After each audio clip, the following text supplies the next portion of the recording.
So I don't worry at all about the things they do or say. I love you anyway. You can Namaku Akila Nurul Jannah. NIMku 2110701045.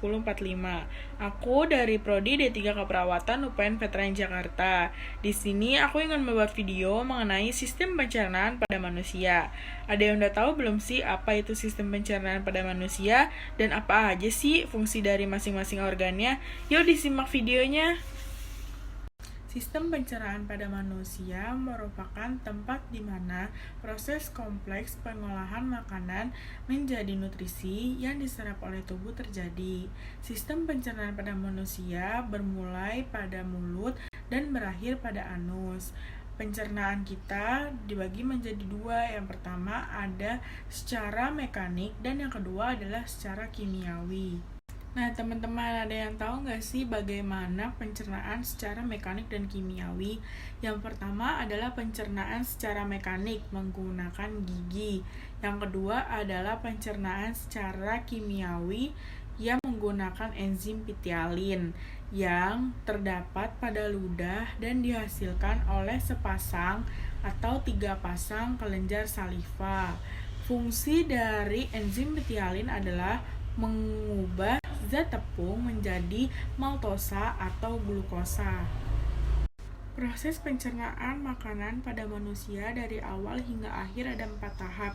Yang pertama adalah ingesti, yaitu proses pemasukan makanan.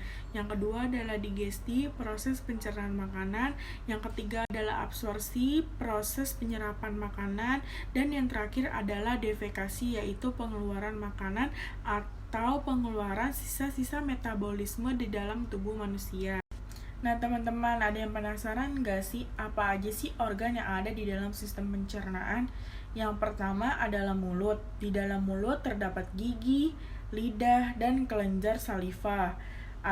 Yang kedua ada kerongkongan atau esofagus. Yang ketiga ada lambung atau gaster, ada hati atau hepar, ada kantung empedu, ada usus halus. Di dalam usus halus terdapat 3 bagian. Yang pertama adalah duodenum atau usus 12 jari, ada jejunum atau usus kosong, dan yang terakhir adalah ada ilium atau usus penyerap. Selanjutnya ada usus besar.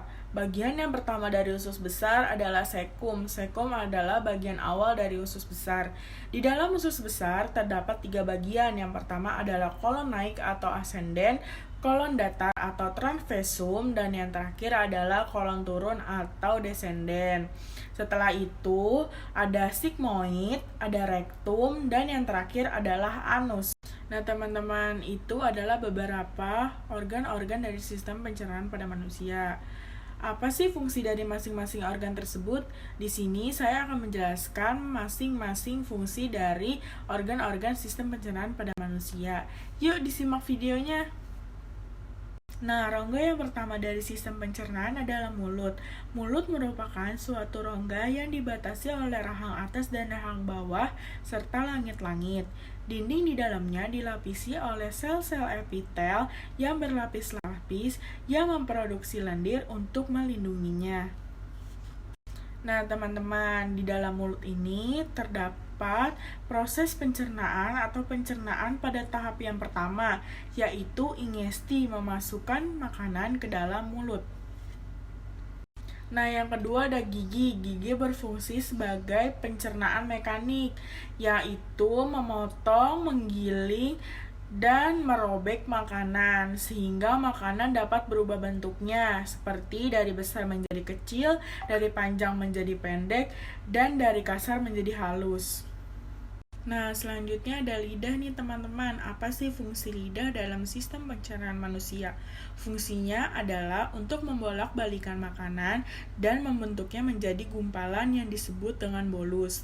Dengan gerakan peristaltik, yaitu bagian pangkal terangkat ke atas dan bagian ujungnya menekan, maka bolus akan terdorong ke belakang. Selanjutnya ada eksofagus. Eksofagus merupakan gelang-gelang tulang rawan yang digerakkan oleh otot lurik dan otot polos yang bekerjasama bergantian meremas dan mendorong yang disebut dengan gerakan peristaltik, sehingga bolus makanan masuk ke dalam lambung. Lambung. Lambung terletak pada rongga perut atau abdomen, tepat di bawah diafragma di sisi kiri. Di dalam lambung terdapat 3 bagian. Yang pertama adalah kardia, lambung yang paling terdekat dengan kerongkongan. Yang kedua adalah fundus, yaitu lambung tengah yang dindingnya tersusun atas otot-otot polos. Dan yang terakhir adalah pilorus, yaitu lambung yang paling terdekat dengan usus halus. Selanjutnya ada usus halus. Fungsi utama dari usus halus adalah tempat terjadinya penyerapan dan sekresi enzim pencernaan. Nah, di usus halus ada 3 bagian nih. Yang pertama adalah duodenum atau usus 12 jari. Duodenum atau usus 12 jari merupakan bagian pertama dari usus halus yang berfungsi sebagai proses penyerapan air, elektrolit, protein, dan juga karbohidrat. Yang kedua ada jejunum atau usus kosong. Jejunum memiliki dinding usus yang lebih tebal dan lebih lebar daripada bagian usus halus ilium. Senyawa karbohidrat, air, elektrolit, dan protein juga diserap di jejunum. Tetapi bagian usus ini juga lebih banyak menyerap nutrisi lemak dari makanan yang dicerna. Yang ketiga ada ilium. Bagian usus halus yang ketiga atau yang terakhir adalah ilium, yang merupakan bagian terpanjang dari usus kecil. Pada bagian ujung ilium yang berkatup berfungsi mengendalikan pengeluaran isi dari ilium ke usus besar.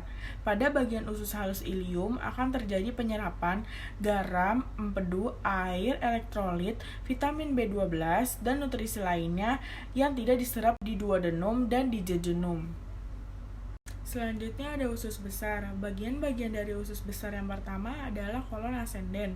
Kolon ascendens adalah bagian dari usus besar yang bentuknya ke atas dan berbatasan langsung dengan usus halus. Fungsinya adalah untuk menyerap nutrisi yang belum terserap oleh usus halus. Yang kedua ada kolon transversum, adalah kelanjutan dari kolon ascendens dengan arah mendatar. Fungsinya adalah untuk menyempurnakan penyerapan air dan nutrisi serta memadatkan feses. Yang ketiga ada kolon descendens, adalah kelanjutan dari kolon transversum dengan arah ke bawah. Fungsinya adalah untuk menampung feses sementara sebelum masuk ke rektum. Yang selanjutnya ada sigmoid, merupakan kelanjutan dari kolon ascendens yang berbentuk S dan pendek sehingga dinamakan sigmoid. Bagian ini memiliki kontraksi otot yang kuat dan berfungsi dalam menekan feses agar memudahkan dikeluarkan menuju rektum. Selanjutnya ada rektum. Rektum merupakan organ terakhir dari usus besar. Organ ini berfungsi sebagai tempat penyimpanan feses sementara.